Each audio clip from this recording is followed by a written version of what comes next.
एक बार कृष्णमूर्ति से किसी ने पूछा, ईश्वर क्या है? कृष्णमूर्ति, आप कैसे पता लगाएंगे? क्या आप किसी और की जानकारी को स्वीकार कर लेंगे या आप खुद यह खोज करने की कोशिश करेंगे कि ईश्वर क्या है?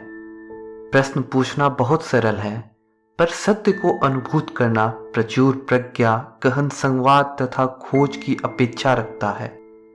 अतः पहला प्रश्न है, ईश्वर के विषय में किसी अन्य ने जो कहा है, क्या आप उसे ही मान लेने वाले हैं?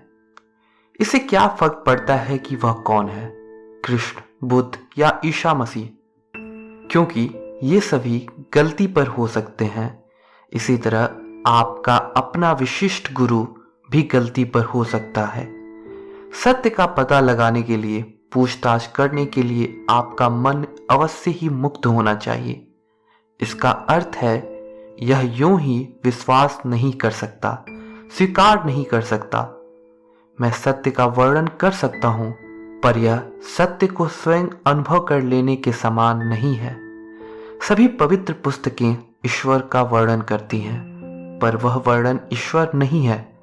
ईश्वर शब्द ईश्वर नहीं है, ऐसा ही है ना?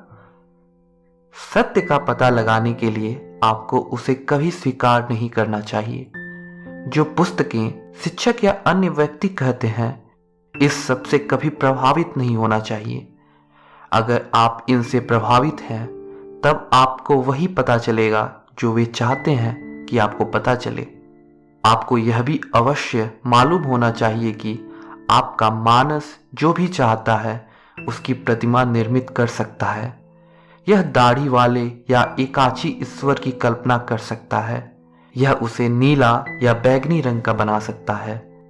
अतः आपको अपनी ही इच्छाओं के प्रति सजग होना है और अपनी ही इच्छाओं और आकांक्षाओं के प्रक्षेपणों के छलावे में नहीं आना है। अगर आपकी आकांक्षा ईश्वर को किसी विशिष्ट रूप में देखने की है, तो जो प्रतिमा आप देखेंगे वह आपकी ही अभिलाषा के अनुरूप होगी। यह प्रतिमा ईश्वर नहीं होगी। अगर आप दुख में हैं और दिलासा चाहते हैं या अपनी धार्मिक महत्वाकांक्षाओं में भावुक एवं रोमानी महसूस करते हैं, तो अंततः आप ऐसे ईश्वर का निर्माण कर लेंगे जो आपकी इच्छाओं की पूर्ति तो कर देगा, पर फिर भी वह ईश्वर नहीं होगा। आपका मानस पूरी तरह से स्वतंत्र होना चाहिए। केवल तभी आप सत्य का पता लगा सकते हैं, न कि किसी अंधविश्वास को स्वीकार करके या तथाकथित पवित्र किताबों को पढ़कर या किसी गुरु के पीछे जाकर।